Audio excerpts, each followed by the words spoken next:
Hello YouTube, I'm Tech. Welcome to Bits Are Off.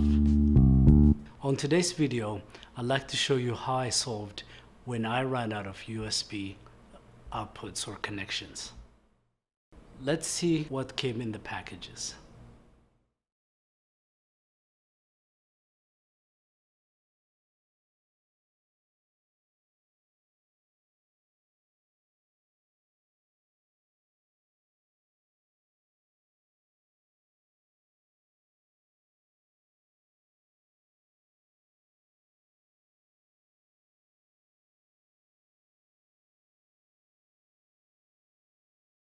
What this has allowed me to do is run multiple displays and all of the connections through one USB.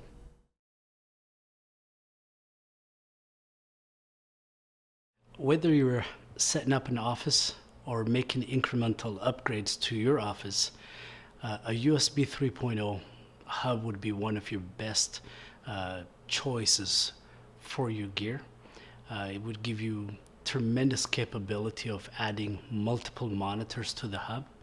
It also aids, in USB hubs that are becoming rare in newer laptops and computers.